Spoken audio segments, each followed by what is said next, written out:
Morning, Martin, and welcome to our first vlog of the new term. It's a little bit later than usual, but there's reasons for that, aren't there? Yeah, well, I haven't been here, have I? Unfortunately, just when you think COVID's been and gone, I caught it finally, and I had it pretty bad, so I've had quite a bit of time off in the last few weeks. Massive thank you to Tom Goodman, who stepped up as the senior deputy in my absence. But yeah, that's why you haven't heard from me. You'll probably be quite grateful, but no, unfortunately now I'm back. I'm firing on all cylinders, so back to the normal routine, I think. Yeah. A little warning that COVID's still out there, and I think I read somewhere this week. I think Plymouth's got the highest rates in the country at the moment. I don't think it's anything for us to panic about, but I guess I would just be asking staff and students, parents to be vigilant. I think we all got out of the habit of testing, didn't we? But certainly, if you're exhibiting symptoms, the version I got was pretty grim. So if you can just throw a test in every now and again, I think that might be helpful. And get vaccinated as well. Absolutely. Yeah. Let's talk about the sixth form, because at the beginning of term we often talk about the new intake and everything, but the sixth form is very important to this school, and it's coming on in leaps and bounds, isn't it? Yeah, the sixth form's really thriving under Kev Mee's leadership, I have to say, and the team he's got around him. And we got some fabulous stories coming out of that. I met this morning with a group of students, two of whom spent the summer in Costa Rica and on the Galapagos Islands as part of a camps exhibition. It was interesting because they're not particularly outgoing, but when they're saying to me it was life-changing, that says something to me. And alongside those, I met 5 students this morning who spent the summer on an ocean-going clipper, sailing from Dublin to the Hebrides and manning the ship as they went. Again, just a phenomenal experience. So they just kind of come back into school and get on with it. It's the first opportunity I've had to sit down and have a chat with them about actually what they did, but it's just brilliant for Lipson students to be getting those kind of opportunities. So the key now is making sure that we sell what they did really well, so that the next generation coming through get the same kind of chances, because both those trips were phenomenal. And these are opportunities provided for free from outside sources, aren't they? Yeah, well, no, the Costa Rica one wasn't free. Right. That requires quite a bit of fundraising from the students themselves. Right. The second one was due to a very generous donor who wants to put something back, and they said that our students were phenomenal. So that was a great opportunity. But yeah, the sixth form generally is going well.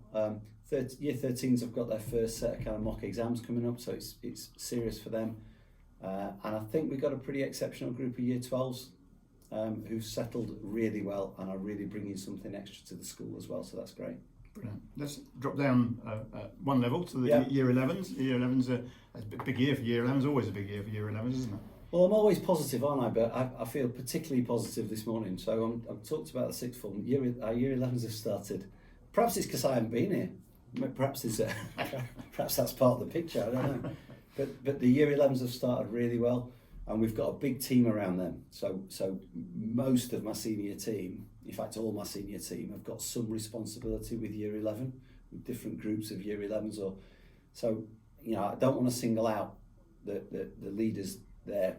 Struan Mitchell's in there as the head of year. He's the constant, but we've got a group around him, and they've started phenomenally well. So we've introduced kind of compulsory homework. We've got to compete with the other schools around us. The take-up rate from the students has been fantastic. Support from the parents has been fantastic, so thank you for that so far. And they've got some mock exams coming up in 4 or 5 weeks' time. We're going to do a countdown so that we run it as if it's for the real thing in the summer. And we've got a learning conference next week, Monday and Tuesday, which is more perhaps than ever before, really geared around their revision skills and giving them the tools to be able to do it. But yeah, to say we've got high hopes for this lot would be an understatement, but I couldn't be more pleased. But, and this is important, we're still trying to make sure that we get the balance right. So we are pushing our expectations of these students as high as we possibly can, but we've also got to look after them at the same time. So it's not one or the other, as I always say. It's I want my cake and eat it. I think we can do both. We need to support them, when they go through those little anxious spells and and we're piling the work on, but we need to pile the work on. So it's trying to do both. But yeah, really pleased with them so far. A lot of focus on revision. I've seen that they'll be getting a big revision booklet today, which will take them through the year, basically. Yeah, I think sometimes we take it for granted that we all have this. I know what revision used to mean when I was at school, and I wouldn't be advocating that for anybody. So we're just trying to give them a bit more guidance maybe than they've ever had, but they're really taking to it. And I'll say again, the support of the parents of this particular cohort has been fabulous. So thank you for that so far. There'll be ups and downs over the year, I've got no doubt, because we're really pushing them. Mm-hmm. But I think, well, if we carry on working together as we've started, I think we'll be fine. Just before we leave year 11, I understand that there's a new subject on the curriculum. Yeah, so we're going to introduce statistics to year 11 straight after half term. We did it with last year's year 11, but we did it very much kind of last minute as an extra. The research says that the students who do statistics, and a lot of the other schools in our trust do this, that the benefit for the students on their maths is obvious. Unfortunately, we haven't got enough time to squeeze it in to the school day, so we're actually going to do it as a lesson 6. But the way the students have approached the homework and the support we've had from the parents so far suggests to me I don't think that'll be a problem. So the vast majority of students after half term will be picking up an extra GCSE. Yeah. And you had a little test of it last year, didn't you? Yeah, and it went really well. I think there might be a few that we decide don't do it this year, particularly a few at the very top end. But I think it'll be a real positive, and as I say, the work ethic so far has been such that I don't think it's anything for us to worry about. In fact, I think they'll kind of approach it really positively. Brilliant. Just a quick mention before we go. Year 9 have an options evening or parents' evening, don't they? Yeah, they got a parents' evening next week. We're going back to doing a live one. I don't think that's necessarily the direction of travel, because I know the staff really like the online, and I know it suits a lot of the parents that don't have to rush back from work. Mm-hmm.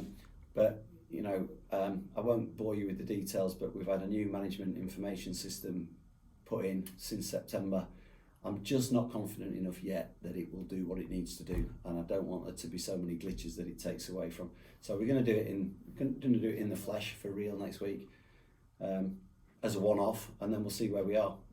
If the feedback from parents and staff is actually let's get back to this, then we'll consider it. But no decision made on that yet. But it's important time for year 9s. We're doing the options earlier than we've ever done to make sure we get that process right.